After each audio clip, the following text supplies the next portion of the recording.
오늘 말씀 제목이 반면교사인데요. 부제목이 있습니다. 부제목은 이렇게 대화하면 망합니다 라는 제목입니다. 반면교사라는 말은요, 본이 되지 않는 남의 말이나 행동이 도리어 나의 인격을 수양하는데 도움을 주는 경우를 이르는 말이고요. 비슷한 사자성어로 타산지석이 있습니다. 이 타산지석은 남의 산에 돌이라도 나의 옥을 다듬는데 도움이 된다, 소용이 된다라는 뜻인데요. 동일하게 다른 사람의 하찮은 말, 행동, 허물, 실패까지도 나 자신을 수양함에 있어서 도움이 된다라는 말입니다. 오늘 본문 말씀을 통해서 욥과 욥의 세 친구와의 대화 가운데 참 잘못된 것들이 있거든요. 그런 것들을 반면교사 또 타산지석 삼아서 우리에게 주시는 하나님의 교훈을 마음속에 좀 잘 새기는 그런 시간이 될 수 있기를 기대합니다. 오늘 본문의 말씀은요, 욥기의 구성을 전체적으로 보면 욥에게 찾아온 고난 이후에 욥과 욥의 세 친구들의 1차 변론, 2차 변론, 3차 변론이 있고 난 이후에 엘리후가 등장해서 이야기를 하고 마지막으로 하나님이 등장하는 것으로 욥기가 구성이 되어져 있는데요. 오늘 우리가 읽은 욥기 20장은 욥과 욥의 세 친구들의 두 번째 변론 가운데 속한 내용입니다. 욥과 욥의 친구들이 2차 논쟁이 욥기 15장부터 21장까지 기록이 되어져 있고요. 우리가 읽은 이 본문 앞에는 욥과 빌닷의 변론 내용 이후에 소발이 등장을 해서 욥에게 이야기를 하고요. 우리가 읽지는 않았지만 이 다음에 소발의 주장에 대해서 욥이 변론하는 내용으로 구성이 되어져 있습니다. 소발의 2차 변론뿐만 아니라 욥의 세 친구들이 한결같이 주장하고 있는 내용의 핵심, 그 주장을 압축해서 한마디로 이야기를 해 본다면 악인은 멸망한다는 거예요. 그러므로 지금 욥이 너에게 찾아온 이 고난은 하나님께서 악인에게 허락하시는 것이므로 너는 악인이다, 하나님 앞에 회개해야 된다 라는 것을 1차, 2차, 3차에 걸쳐서 계속해서 보다 더 강력하게 주장을 하고 있다라고 생각을 하시면 되겠습니다.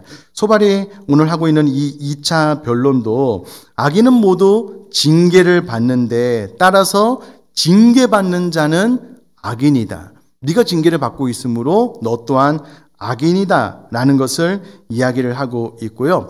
오늘 내용이 1차 변론과 조금 다른 것이 있다면 악인은 멸망한다. 그러나 악인 가운데도 한때 형통할 때가 있다. 흥황할 때가 있다. 그러나 그 결론은 멸망이다 라는 것을 오늘 본문을 통해서 이야기를 해주고 있습니다. 이것을 또 좀 한 번만 더 세분화해서 이야기를 하면 소발의 2차 변론 가운데 오늘 우리가 읽은 1절부터 12절까지의 내용은 악인이라도 잠깐 번영할 수 있지만 그 번영은 지극히 일시적인 것이다 라는 것을 이야기하면서 악인의 번영의 허무함을 이야기하면서 참 입에 담기도 쉽지 않은 똥이라는 표현, 꿈과 환상이라는 표현을 통해서 다 사라지고 말 것이다 라는 것을 이야기를 하고 있고요. 12절부터 29절까지도 불의한 방법으로 재물을 모은 악인의 헛된 결말에 대해서 이야기를 하면서 악인에게 임할 하나님의 심판의 철저성을 이야기를 하고 있습니다. 이 소발이 말하고 있는 초점은 악인이 잠깐 형통할 수 있지만 그 끝은 멸망이다. 욥, 네가 한때 동방에서 가장 큰 부자로서 잠깐 형통할 때가 있었지만 지금 그 끝이 고난 가운데 있으므로 네가 악인이 분명하다. 빨리 회개하고 돌아와야 된다라는 것을 계속해서 반복해서 주장하고 있다라고 생각을 하시면 되겠습니다. 1차 변론과 2차 변론이 어떻게 좀 바뀌었는지를 살펴보면요. 1차 변론보다 2차 변론이 훨씬 더 거칩니다. 1차 변론을 통해서 보건대 친구들이 돌려서 욥의 잘못을 이야기를 했다면 2차 변론은 직설적으로 보다 더 거칠게 강하게 밀어붙이면서 욥의 잘못을 지적하고 있다라는 것을 우리가 볼 수가 있습니다. 문제는 이렇게 대화를 지속하면은요, 망합니다. 이렇게 대화가 계속되면 관계는 깨지고 마음의 상처만 깊이 패이게 되어져 있습니다. 이미 욥이 1차 변론 끝에 본인의 심정을 토로하고 2차 변론 가운데 본인의 심정을 토로할 때 마음속 깊은 곳에 아픔과 상처가 있다라고 고백을 하는데요. 아마 서로에게 다 그와 같은 아픔이 있을 수밖에 없는 대화를 지금 계속해서 반복적으로 하고 있기에 우리는 오늘 이 본문을 통해서 이렇게 대화하면 망할 수밖에 없기 때문에 망하는 대화법이 무엇인지 세 가지를 좀 정확하게 배우고요. 또 망하는 대화법을 좀 피하는 지혜로운 선택을 할 수 있는 그런 교훈을 좀 받으려고 합니다. 첫 번째, 망하는 대화법. 첫 번째가 무엇이냐면 비난, 경멸, 정죄입니다. 오늘 본문을 가만히 읽어보면은요, 소발이 욥이 무엇을 잘못했는지 계속해서 비난하고 있는 것을 볼 수가 있고요. 또 경멸할 뿐만 아니라 정죄까지 하고 있다는 것을 볼 수가 있습니다. 소발의 말의 핵심은 욥이 잘못됐다는 것인데 그것을 좀 더 부드럽게 욥이 이해할 수 있게 설명하는 것이 아니라요. 계속해서 욥은 너는 악인이다 비난하고 정죄하고 경멸하고 있는 태도를 볼 수가 있습니다. 제가 결혼 주례를 쓸 때 가끔 이런 말씀을 드리는데요. 가트만 박사님이라는 분이 계셔요. 이분이 누구시냐면 시애틀 워싱턴 대학에서 35년 동안이나 부부 애정에 대한 연구를 진행하셨던 책임 교수님이셔요. 이 교수님이 35년 동안 약 한 3,000쌍의 부부를 연구를 했어요. 부부가 어떻게 대화를 나누는지 연구를 쭉 꾸준히 하고 통계를 내보니까는요, 놀라운 것은 이 교수님이 어떤 부부와 만나서 상담을 할 때요, 조그만 이야기를 해보면 이 부부가 행복한 결혼 생활을 할지 이혼을 할지 맞출 수 있대요. 놀라운 것은 교수님이 이 부부는 이혼하겠습니다 라고 이렇게 예측을 하면은요, 97%의 정확도로 맞춘다는 거예요. 한 200% 정도로 할 걸 그랬어요. 놀라지 않는 시인데요. 97%를 맞춘대요. 아니, 도대체 무엇을 근거로 이렇게 맞추느냐라고 했을 때요. 부부가 서로 대화하는 것을 가만히 들어볼 때에 이 네 가지 것을 다 사용하면 92%는 이혼한대요. 92%. 첫 번째가 무엇이냐면 비난. 두 번째가 경멸. 경멸이 무엇이냐면요. 남을 깔보아 업신여긴다라는 뜻이거든요. 부부가 대화할 때 서로를 깔보아 업신여기는 경멸의 단어 언어를 쓰고, 셋째, 방어, 반격. 그러다 보니까 마음에 상처가 나니까 서로 반격하는 거예요. 막 방어하고 소통이 안 되고 서로 공격하고. 넷째, 도피, 담쌓기. 그런 대화가 지속되다 보니까 대화가 시작되면 마음에 상처가 되니까 아예 도망가 버리는 거예요. 담을 쌓고 부부인데 대화를 안 해요. 이렇게 되다 보면 92%가 이혼을 한다라고 이야기를 하고 있습니다. 여러분, 오늘 본문 안에 보면은요, 그렇게 만들려고 이런 일이 있기 때문에 뭐 만들려서 붙인 것이 아니고 실제로 1차, 2차, 3차 변론 가운데 욥의 세 친구, 오늘 본문에 나오는 소발도 그렇고요, 계속해서 욥을 비난해요. 야, 악인이 잠깐 형통하지만 결국은 망하는데 너 잠깐 형통했다가 너 지금 이런 고난 가운데 있는 건 네가 악인이다. 경멸하고요. 또 정죄합니다. 여러분, 이런 대화를 계속 하다 보니까 당연히 관계가 상하고 욥은 상처와 아픔을 당하고 있는 것이거든요. 생각해 보면 소발을 포함해서 욥의 세 친구들은요, 욥을 정말 사랑했습니다. 욥에게 닥친 이 고난의 소식을 듣고 먼 곳에서 한 걸음의 마음을 같이 해서 욥에게 찾아와서요, 7일 밤낮을 그들이 죄를 덮어쓰고 한마디 말도 않고 욥 곁에서 어떻게 좀 위로해 보려고 했거든요. 그만큼 욥의 세 친구들이 욥을 사랑했습니다. 애정의 마음이 있었어요. 그런데 안타깝게도 욥이 스스로의 독백 가운데 하나님을 향한 원망의 소리를 딱 듣는 순간 욥의 세 친구들 마음속에 있는 인과 응보, 원인에 따라서 이와 같은 결론이 도달하게 된다라는 생각이 딱 작동함과 동시에 욥이 잘못했기 때문에 이런 고난이 찾아왔다라는 것을 일방적으로 막 쏟아내기 시작한 거예요. 그러면서 욥은 계속해서 아픔과 상처를 당하고 1차에 2차에 더 거칠어지고 더 직설적인 비난, 정죄, 경멸 이런 대화가 오고 가면서 관계가 점점 깨지고 있는, 여러분 이 상태로 계속 대화가 지속되면은요 그 좋았던 친구 관계가 파산, 더 이상 좋은 친구 관계가 될 수 없는 그런 미래를 예측할 수밖에 없는 상황 가운데 지금 놓여지게 되어져 있거든요. 생각을 해보면 우리도 그럴 수 있어요. 우리가 우리 가족들을 사랑하잖아요. 우리 순식구들을 사랑하잖아요. 우리 교회 식구들을 사랑하잖아요. 그런데 나도 모르게 자꾸 그의 잘못을 지적해요. 비난해요. 너는 이게 부족하고 너는 이것 때문에 안 되는 것 같아. 자꾸 무시하면서 경멸하는 언어를 쓰든가 아니면 은연중에 자꾸 정죄하는 거예요. 너 왜 신앙생활 그거밖에 못해? 왜 너의 삶은 늘 그 정도야? 직설적으로 말은 하지 않아도 자꾸 정죄의 눈빛을 가하면은요 반드시 그 관계가 깨지게 되어져 있습니다. 오늘 본문 안에 안타깝게도 그와 같은 모습을 보게 되는데요. 우리가 이 본문을 통해서 마음속에 또 새겨야 될 것이 무엇이냐면 사랑하는 마음이 있다라고 해서 내가 하는 모든 말과 행동이 옳은 것은 아닙니다.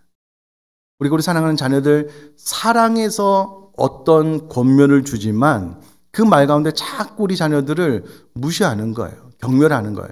너 왜 그거밖에 못해? 자꾸 비난하는 말을 하면은요 반드시 그 마음의 아픔과 상처가 되게 되어져 있습니다. 우리가 여러분 사랑하는 마음이 있으면은요 어느 순간부터 우리가 상대방에 대한 예의를 놓치게 되는 경우가 있는 것 같아요. 관계가 아주 친밀하면 친밀할수록 상대방에 대해서 보다 더 조심해야 되는데 사랑하기 때문에 존중해야 되는데 그것을 잊어버릴 때가 있는 것 같아요. 안타깝게도 욥의 세 친구 오늘 본문에 나오는 소발이 욥을 대할 때 그러했기 때문에 안타깝게도 계속해서 지금 관계 안에서 아픔과 상처를 당하고 있다라는 겁니다. 제가 인생을 오래 살지는 않았지만 제 나름대로 생각할 때에 제가 잘한 것 중에 하나가 무엇이냐면 부부생활도 마찬가지고요. 내 평생에 어떠한 이유에서든 남을 비난하지는 말아야 되겠다. 남을 경멸하지는 말아야 되겠다. 남을 정죄하지는 말아야 되겠다라고 결심했던 때가 있었거든요. 그때 이후로 그렇게 안 하려고 노력을 하고 있습니다. 아직 완벽하지는 않지만은요. 그렇게 해보니까 부부생활이 되게 좋아요. 효과적으로 보다 더 비난하고 경멸하고 정죄하면은요 아픔과 상처 때문에 관계 안에서 고통을 당할 경우가 많은데 그때마다 꾹꾹꾹 참아요. 우리 아내도 그렇고요. 수모임도 사랑관계도 마찬가지입니다. 그러므로 이 본문 말씀을 통해서 저와 여러분들이 이렇게 결심하시면 좋겠어요. 오늘 이 시간 이후로 나의 평생의 나의 대화 가운데 타인을 향한 비난은 없다. 그럼 아멘이십니까? 타인을 향한 경멸은 없다. 타인을 정죄하는 말과 행동은 없다라고 아예 뜻을 정하시면 좋겠습니다. 그러면 여러분 우리들의 인간관계가 훨씬 더 부드럽고 행복해질 줄 믿습니다. 그렇게 돼요. 이것이 성경의 원리입니다. 반드시 오늘 본문을 반면교사로 삼아서 내가 대화할 때 비난, 경멸, 정죄하는 이와 같은 말과 행동은 하지 않아야 되겠다. 뜻을 정할 수 있기를 다시 한번 주님의 이름으로 부탁드립니다. 두 번째, 망하는 대화법 두 번째입니다. 논리로 상대방을 굴복시키려 하는 것입니다. 1차, 2차 변론을 계속해서 지켜보게 되면은요, 자꾸 욥의 세 친구들이 욥을 본인이 가지고 있는 인과응보의 원리로 욥을 굴복시키려고 해요.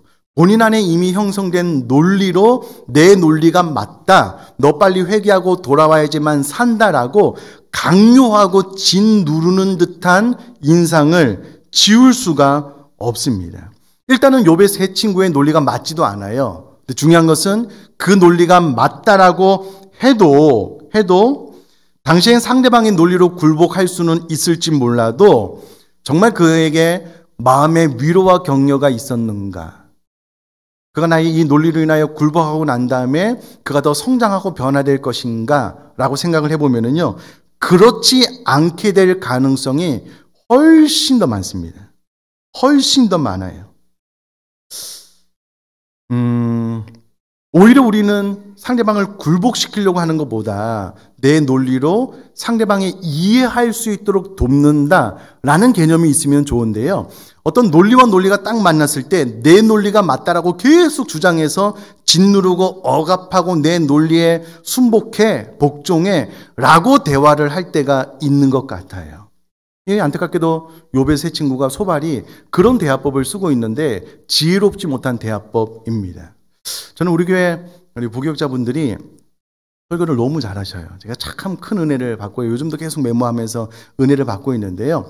우리 전에 우리 문춘망 목사님이 설교를 하실 때 이런 이야기를 하셨는데 지금도 이렇게 잊을 수가 없어요. 문춘망 목사님이 저보다 훨씬 더 젊고 결혼 생활도 저보다 적게 하신 목사님이거든요. 설교하실 때 이런 이야기를 하셨어요.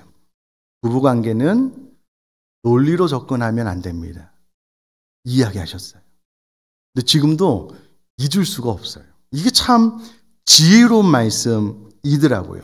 여러분, 부부관계는, 부부싸움은 누구의 논리가 맞는가라고 묻게 되면은요, 반드시 그 끝이 한쪽 논리가 이겨도 부부관계는 애착, 친밀한 관계의 결론으로 나가지 못할 확률이 큽니다. 논리와 만나서 한쪽 편의 논리가 이겼다라고 해도요, 뭔가 말로 설명할 수 없는 미묘한 감정의 뒤틀림이 남아요. 내가 다음번에는 더 말을 논리적으로 잘해서 너를 반드시 꺾으리라, 이런 결론에 도달할 수가 있어요. 그래서 부부관계는 절대 논리와 논리로 대화하는 것이 아니구나라는 것을 그때 깨달았어요. 마음에 깊이 새겨놓고 부부가 싸우게 되면은요, 누구 논리가 맞는가라고 접근을 하면 논리가 맞아서 그 싸움이 끝나고 난 이후에 어떤 문제가 해결되는 것이 아니고 미묘한 감정의 뒤틀림만 남기 때문에 내가 생각할 때 이것이 좀 옳은 것 같아. 당신의 생각은 어때? 당신의 생각이 내 생각과 좀 맞았으면 좋겠네. 이렇게 돕는 차원에서 대화를 하는 것이, 야, 잘 들어. 응? 이게 맞다니까? 꿇어. 이런 대화는 아니라는 거예요. 근데 의외로 그렇게 대화할 때가 많습니다. 특별히 부모님이 자녀와 대화할 때, 야, 이렇게 끝. 도달지 마. 아니요, 그렇지 않습니다. 그게 지혜로운 대화법이 아니라는 거예요. 절대 내 논리로 상대방을 압박하거나 짓누르거나 굴복시키려고 하는 대화의 태도는 지혜로운 대화의 태도가 아니다라는 거예요. 안타까운 것은 오늘 본문의 소발이요, 친구들도 마찬가지입니다. 계속해서 본인이 가지고 있는 생각 논리로 자꾸 욥을 굴복시키려고 하는 거예요. 내 논리가 맞다. 제발 좀 알아들어 먹어라. 이런 대화가 계속 지속되다 보니까는요, 이 기차의 선로가 영원히 만나지 못하는 것처럼 계속해서 그 길만을 가는 거예요. 이야기하면서 서로 아픔과 상처만 주고 하나가 되지 못하는 그런 안타까운 모습을 보게 되는데요. 여러분, 소발과 친구들이 계속해서 쉼없이 논리로 욥을 짓누르려고, 내 논리가 맞다라는 것을 설득해 가려고 하고 있는데, 여러분, 이것을 반면교사 삼아서, 타산지석 삼아서, 내가 부부관계도 마찬가지고 교회 안에서 누군가 대화할 때에 무조건 내 논리가 맞아, 그만해, 그 이야기도 나 안 들어, 이런 자세가 아니라 내가 상대방 앞에 내 논리를 이해하고 설득시키기 위해서 좀 더 부드러운 방법을 좀 사용할 수 있는 저와 여러분 될 수 있기를 주님의 이름으로 축복합니다. 자, 두 번째도 어렵지도 않아요. 논리로 상대방을 굴복시키려고 하는 것은 잘못된 대화법이구나, 망하는 대화법이구나, 보다 더 이해시키고 따뜻한 마음으로 대화를 이어가는 것이 지혜로운 대화법이구나 라는 것을 오늘 본문을 통해서 마음속에 좀 잘 새겨놓을 수 있기를 또 주님의 이름으로 부탁드립니다. 자, 세 번째, 가장 핵심적인, 가장 또 많은 시간을 할애해서 나눌 말씀인데요. 망하는 대화법 세 번째입니다. 무경청, 무공감. 무경청, 무공감입니다. 앞선 19장에 보면은요, 욥이 친구들의 매정함에 대해서 자신의 애절한 간구에도 불구하고 소망을 거둬가시는 하나님에 대한 본인의 안타까운 마음을 토로했거든요. 물론 19장 말미에 구속자 대신 하나님이 자신의 신변을 변호해 주실 것에 대해서 이야기함과 동시에 더불어 지속적으로 자신을 정죄하는 친구들에게 하나님의 심판이 임할 것을 경고하는 내용이 19장에 기록이 되어져 있습니다. 물론 이와 같은 욥의 말을 들은 소발이 듣기에는 욥이 하는 말이 가당치도 않아요. 말도 안 되는 말입니다. 소발이 생각할 때 지금 욥은요, 하나님의 징계로 고난을 당하고 있는 거예요. 그런데 욥은 하나님이 나의 변론자, 대변자가 되어주실 것이다 라고 이야기를 하니 소발이 생각할 때 이건 뭐지? 지금 욥이 죄인이라서 하나님의 징계로 고난을 당하고 있는데 욥은 하나님이 자기 자신을 변증해 줄 것을 요구하고 있으니 이게 말이 안 되는 거예요. 그 사이에 욥 마음속에 욥의 친구들로 인하여 아픔을 토로하고요. 또 욥의 친구들로 인하여 마음에 괴로움이 있었다라는 이야기를 했음에도 불구하고 소발은 욥의 안타까운 마음이 귀에 안 들어온 거예요. 들리지 않은 거예요. 어떻게 할 수 있냐면 20장에 보면은요, 남아 사람 소발이 대답하여 이르는데, 야, 네가 앞서 이렇게 이야기를 했는데 그 부분에 대해서는 참 나도 안타깝게 생각한다. 마음이 그렇게 아팠니? 1절 말도 없어요. 딱 본인이 말할 타이밍이 되자 본인의 생각을 일방적으로 쏟아놓고 있는 것을 오늘 본문을 통해서 볼 수가 있습니다. 이것은 소발뿐만 아니라 소발의 두 친구도 마찬가지예요. 엘리바스 빌닷도 마찬가지입니다. 이와 같은 내용을 통해서 우리가 알 수 있는 것은요, 소발과 소발의 친구들이 욥의 이야기를 전혀 경청하지 않았어요. 여러분, 그런 분들 혹시 보시지요? 서로 대화를 하는데요, 본인 이야기를 막 쏟아놔요. 그래서 내가 이야기를 듣고 이제 이야기를 해야 되잖아요. 소통을 해야 되니까 막 이야기를 하면은요, 상대방이 내가 하는 이야기를 안 들어요. 안 듣고 본인이 그 다음에 무슨 말을 할지만 생각을 해. 그리고 내 이야기가 끝나면 또 상대방이 본인의 이야기를 막 쏟아놔요. 이건 뭐지? 그에 대해서 내가 이렇게 생각했는데 또 귀를 닫고 안 들어요. 자기가 할 말만 생각해요. 막 일방적으로 자기의 생각, 자기 주관만 막 쏟아놓는 분이 계셔요. 전혀 소통이 안 되는 거거든요. 지금 소발이랑 욥의 세 친구가 그와 같은 모습인 거예요. 무경청. 전혀 듣지를 않고 있어요. 자, 그럼 왜 이렇게 되었을까라고 생각을 해보면 당시 소발을 비롯한 욥의 친구들이요, 이 인과응보라는 부분적인 맹신에 의해서 욥의 말은 무가치하다. 들을 가치가 없다. 그의 주장 자체가 틀렸다라는 확신이 너무 강한 거예요. 그러니까 주장 자체가 틀렸으니 들어보니 뭐 하겠나 라고 생각을 하면서 욥의 말을 무시하는 거예요. 멸시하는 거예요. 그러니까 욥이 무슨 말을 하든 귀에 안 들어와요. 나 너무 마음이 아파 힘들어. 안 들어와요. 나 너희 때문에 내 마음이 너무 상해서 안 들어와요. 신경조차 쓰지 않아요. 그리고 본인 할 말만 지금 계속해서 지금 내뱉고 있는 거예요. 욥을 비난하며 경멸하며 정죄하면서 이와 같은 잘못을 지금 소발이 보이고 있다라는 거예요. 사랑하는 성도님들, 우리가 대화를 한다라고 했을 때는요, 적어도 내가 어떤 말을 하기 전에 나의 주장을 펼치기 전에 상대방의 말을 잘 듣고 상대방이 무슨 생각을 가지고 있는지, 왜 힘들고 어려운지 이해를 하고 난 다음에 말을 하는 것이 맞잖아요. 맞죠? 맞잖아요. 근데 안타깝게도 욥의 세 친구는 그런 자세 태도가 전혀 없는 겁니다. 뿐만 아니라 여러분, 21세기의 인재상, 21세기의 인재가 가지고 있는 덕목 가운데 가장 핵심적인 덕목 중에 하나가 무엇이냐면 공감의 능력입니다. 요즘 너무 삭막해지잖아요. 21세기의 인재상은요, 그가 타인과 대화를 할 때에 그의 마음을 알아주는 거예요. 자, 일단 경청할 뿐만 아니라 그의 아픔에 공감을 해주는 거예요. 이게 상대방에게 위로가 돼요. 격려가 되고 힘이 되거든요. 이거를 잘하는 사람이 21세기에 탁월한 인재가 될 수 있다라는 그런 이야기들이 많습니다. 여러분, 성공한 사람들의 7가지 습관이라는 책을 아실 텐데, 미국 건국 이래요, 소위 말해서 미국에서 성공했다라고 하는 리더십들을 약 한 200명 이상 모아서 그들이 왜 성공했을까라는 것을 쭉 찾아보니까는요, 그들 안에 7가지 공통된 습관이 있다라는 것을 발견한 거예요. 그 중에 5번째 습관이 무엇이냐면 먼저 이해하고 그 다음 상대를 이해시켜라 라는 겁니다. 다시요. 먼저 이해하고 그 다음 상대를 이해시켜라. 내가 말하기 전에 상대방을 먼저 이해해야 된다는 거예요. 그 다음에 나의 말을 통해서 상대방을 이해시키는 습관이 미국의 건국 이래에 소위 말해서 성공한 사람들에게 나타나는 7가지 습관 가운데 하나였다라는 것을 발견하게 된 거예요. 그러니까 사람 안에 대화를 할 때에 내가 무엇인가 나의 말을 전하기 전에 상대방의 마음이 어떤지, 주장하고 있는 것이 무엇인지 충분히 이해하고 난 다음에 말을 하라라는 거예요.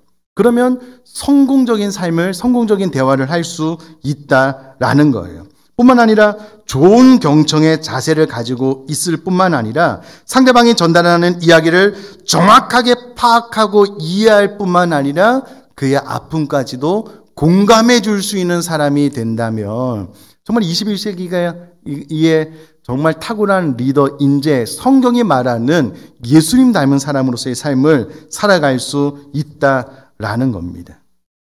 여러분, 무경청 이꼬르 무공감입니다. 상대방의 망해를 잘 듣지 않으면 절대 공감을 해줄 수가 없어요. 탁월한 상담가들을 보면은요, 상대방이 표면적인 이야기를 할 때 그 내면의 아픔까지도 충분히 공감하면서 혹시 그래서 너무 아프지 않으셨어요? 혹시 그래서 너무 힘든 시간을 보내지 않으셨어요? 이렇게 대화를 함으로 인해서 상대방의 어떤 아픔까지도 공감해주는 그런 모습을 보게 되거든요. 그러므로 우리 사랑하는 성도님들이 내가 대화를 할 때 가장 먼저 어떻게 상대방의 말을 진위 여부를 잘 판단하고 경청할 수 있을까를 가장 먼저 고민을 하고 한 걸음 더 나아간다면 그분의 마음, 우리 사랑하는 가족, 자녀들의 마음까지도 어떻게 좀 아픔을 공유할 수 있을까를 고민하면서 대화를 하면은요, 정말 소통이 잘 되는 부부, 소통이 잘 되는 가정이 될 수 있거든요. 자, 이 부분에 대해서 성경은요, 일찍이 정확하게 이렇게 이야기를 했습니다. 야고보서 1장 19절 말씀 제가 한번 읽어 볼 텐데요. 내 사랑하는 형제들아, 너희가 알지니 사람마다 듣기는 속히 하고 말하기는 더디하며 성내기도 더디하라. 아멘. 일찍이 야고보 사도가요, 우리 모든 사람들에게 권면을 해준 거예요. 야, 내 사랑하는 형제들아, 사람마다 듣기는 속히 해야 돼. 말하기를 더디하는 것. 내가 말하고자 하는 그 마음이 너무 크지만 그것을 좀 멈춰봐. 지연시켜봐. 내가 말하고자 하는 말을 좀 줄여봐. 그에 앞서서 무엇을 먼저 해야 되냐면 듣기를 속히 해야 돼. 듣기를 잘하고 듣기를 많이 하고 또 들으면서 상대의 마음을 잘 아는 것이 중요해. 이것이 우리 그리스도인의 삶이야라고 야고보 사도가 일찍이 이야기를 해줬거든요. 안타깝게도 소발과 욥의 세 친구가 욥을 정말 사랑하는 마음이 있었어요. 없었던 것이 아닙니다. 그런데 올바른 대화법에 대해서 잘 몰랐던 거예요.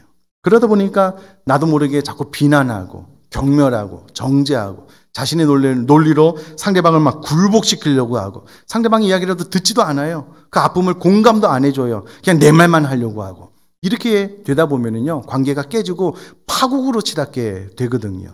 결국 하나님께서 개입하셨어요. 야, 너희들의 말이 욥의 말과 같지 않다, 현명하지 않다, 옳은 말이 아니다. 그리고 욥에게는 그들을 용서해 줄 것을 이야기하고 난 이후에서야 그들이 서로 용서하고 하나님 앞에 예배하고 관계가 회복되는 것을 보게 되거든요. 만약에 그렇지 않았다면 진짜 이 좋은 관계는 파국으로 치닫게 되었을 것입니다. 마찬가지입니다. 우리도 아무리 사랑을 해도요, 이와 같은 잘못된 대화법을 쓰면 망하게 되어져 있습니다. 그래서 오늘 말씀은 어렵지 않아요. 내가 우리 가정 안에서 우리 부부가 자녀들과 손식구와 대화할 때에 절대 내가 비난하지는 않겠다.